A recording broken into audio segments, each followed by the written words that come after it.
Asante sana. Ninashukuru kwa kunipa nafasi hii ya kueleza kwa kirefu zaidi. Ni kweli nimesimulia juu ya Kariakoo, na hiyo kiu ya baadhi kutaka kujua zaidi, na mimi nadhani nina wajibu wa kuchangia yale ambayo machache nayofahamu. Inatokana na tukio la hivi karibuni, uzinduzi wa soko kuu la Kariakoo.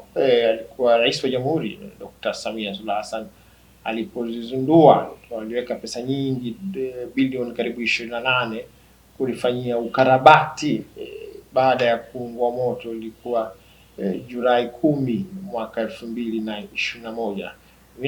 Sina bahati au itokea siku hiyo na mimi nikawepo pale Kariakoo moto ulipowaka kwenda kushuhudia, kwa sababu kuna vitu tumekuwa navyo. Soko la Kariakoo ni moja ya vitu ambavyo baadhi yetu tumekuwa navyo kulia Dar es Salaam.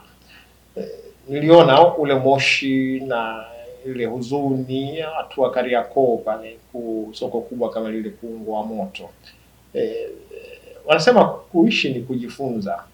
Historia ni mwalimu mzuri, alafu kuishi ni kujifunza, ina maana siku zote tunajifunza. Na ndicho ambacho hata mimi ninajaribu kukifanya katika kila siku na ujaliwa wai. Kariakoo ni historia ya nchi yetu, ni kitovu cha biashara kubwa tu, sio tu kwa Tanzania, kwa mikoa yetu, lakini kwa Afrika Mashariki na Kati. Na kuna walioandika juu ya Kariakoo, kuna tulioishi Kariakoo, na kwenye maktaba yangu sasa nina machapisho, maandiko juu ya watu waliosimulia, lakini wale hakuna aliandika kwa kina juu ya soko la Kariakoo. Kariakoo yote, lakini kuna soko la Kariakoo. Kariakoo ni nini? Maana yake nini? Kuna walioandika, waliosimulia. Pale mahala kwenye soko la Kariakoo kulikuwa na kambi ya jeshi, Carriers Corps, wale ya uchukuzi ya vifaa vya kuchukua wachukuzi. Sasa Carriers Corps ni askari. Zamani kulikuwa na King African Rifles, jeshi la mkoloni. Wanasema pale kulikuwa na hiyo kambi ya Senyenge, sasa imezungushwa machuma. Baadaye ilipofungwa ndio ikaanza biashara katika hali ya mazingira magumu kwa watu wa Dar es Salaam. Baadaye ndio likaja kufanywa kuwa soko la Kariakoo. Mwandishi nilimsoma kidogo, lakini kaongelea zaidi mitaa. Ilikuwa ni Swahili, Laura Sykes na Uma Wade na Leila Sykes. Kitabu hiki Dar es Salaam, wao wamejikita zaidi kwenye kuelezea unatoka hapo na kwenda wapi, Upanga, Oysterbay na mitaa ya jiji la Dar es Salaam. Kariakoo wamegusia kidogo, huwezi ukatosheka kwa simulizi zao juu ya Kariakoo. Na wao wanazungumzia Kariakoo kama ilikuwa ina maana ya Carriers Corps, jeshi la mkoloni. Kisizani ni Carriers Corps. Sasa huyu mnayemtaka baadhi mtaka kufahamu zaidi juu ya muasisi, juzi walipokuwa wanazindua hivi karibuni ile soko, mimi kuna jina nilikuwa nalitafuta kama litatajwa, alikutajwa. Mtendea haki usika nao wasikie. Hawakumtaja mtu ambaye ndio hasa icon ya unaona icon ya Dar es Salaam Kariakoo, ile nembo ya Dar es Salaam Kariakoo soko, lakini kuna mtu nyuma yake aliyechora mchoro ule. Anaitwa Beda Jonathan Amuri, kutoka kwenye kijiji huko kinaitwa Machembwe, sio Masasi, Mtwara, kijijini kabisa. Sasa tano miaka hiyo, kuifahamu historia, ndio mwalimu mzuri huyo. Tano, wakati wanaelekea kupata uhuru, wakawa wanasema sasa wazungu wao wanaondoka, wakoloni, tunao wataalamu. Kwa wanasaka wataalamu katika nyanja mbalimbali kwa kwao wenyewe. Ndio wakaambia bwana, kuna kijana miaka 22 tu yuko Nairobi Royal Technical College, moja chuo kikubwa katika Afrika Mashariki na Afrika kwa ujumla wakati huo, cha masuala ya ufundi. anaitwa Beda Jonathan Amuli, miaka 22. Basi yule wakaamua chama cha TANU kumdhamini ili apate mafunzo zaidi, kwa sababu kwenye sekta ya usanifu wa majengo walikuwa hatuna wataalamu wetu wenyewe weusi. Kwa huyu wakamdhamini aende Israel. Kuna Technio ni chuo kikubwa maarufu katika cha ufundi, masuala ya ufundi katika Israel, kwenye mji wa Haifa. Alipelekwa kule, chuo bora kabisa. Wayahudi hawa pamoja na weledi wao mkubwa, uwezo wao mkubwa, walimshangaa Beda Jonathan Amuli, uwezo wake. Na kwa kweli mwaka ule wa 64, mwaka wake wa mwisho, kampuni moja inaitwa Zevet Architects Company International, wao walipata tenda ya kujenga hoteli ya Kilimanjaro Dar es Salaam, hoteli kubwa. Walimpa kazi hiyo ya kuchora na kuwa msimamizi.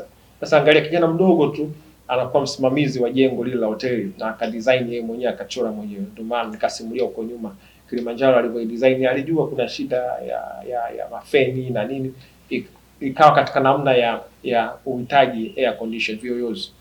Mpaka mwaka 2005 walipobadilisha wakaweka viyoyozi. Ni uwezo wake wa kufikiri, wa kudesign. Lakini akadesign jengo lile la IFM pale mjini, mtaa wa maktaba ule, Shaba Robert, jengo lile ka design yeye. Lakini pale Iringa, sisi tuloka Iringa na wapita Iringa, kuna jengo la chuo cha benki kile ambacho sasa hivi ni chuo cha Ruaha, chuo kikuu. Ile jengo pia alichora yeye. Lumumba, jengo la Lumumba ile kubwa la ushirika ni yeye. Majengo ya namna hiyo, kuna jengo la bima NSC Akiba bima pale ni yeye pia. Lakini tunakuja kwenye kitu ambacho anakumbukwa nacho, ndio alama yake, legacy yake, Kariakoo. Pale soko la Kariakoo ilianza kujengwa mwaka 1970, likaisha 74. 74.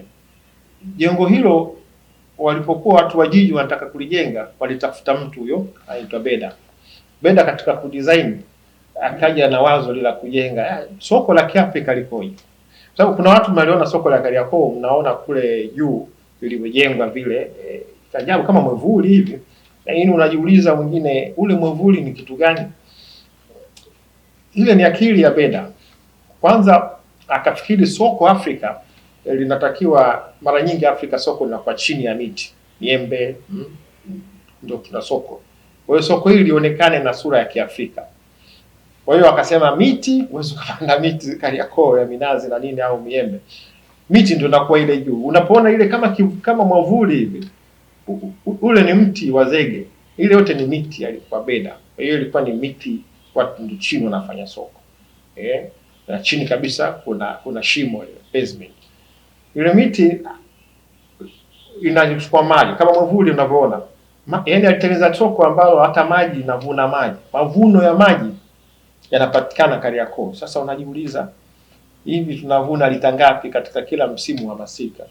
Sidhani kama kuna majibu.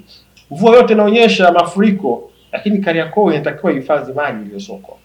Yanatumikaje? Yanakwenda wapi? Maji taka au maji masafi?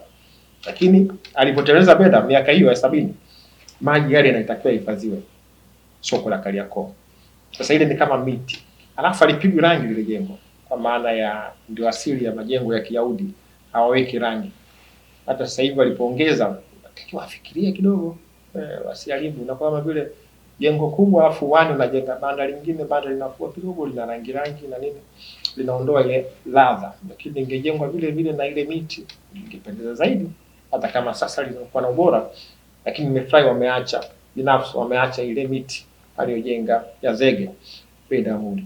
Huyu ni Beda Jonathan Amuli ambaye mwaka 1966 ndio alikuwa Mtanzania wa kwanza kusajiliwa kampuni yake ya ujenzi ya usanifu wa majengo, wa kwanza kabisa. Na katika Afrika Mashariki mwaka 69 kampuni yake ndio ikawa ya kwanza katika kusajiliwa Afrika Mashariki na Kati. Na kule Israel Haifa ndio alikuwa mweusi wa kwanza kumuona kwenye kile chuo. Kijana mdogo kama unavyomuona kwenye picha hapo, Beda Jonathan Amuli akaanzisha kampuni yake inaitwa BJ Amuli Architects. maarufu katika Tanzania. Kwa hiyo ameacha alama hizo kuifanya Kariakoo kuwa na utofauti na lile soko, upepo, hewa inaingia kutoka juu. Kwa hiyo ndani kule alivyojenga kuna haja ya AC. Hata chini shimoni ukiingia unaona tu hali hewa ni nzuri, namna alivyolitengeneza hilo soko.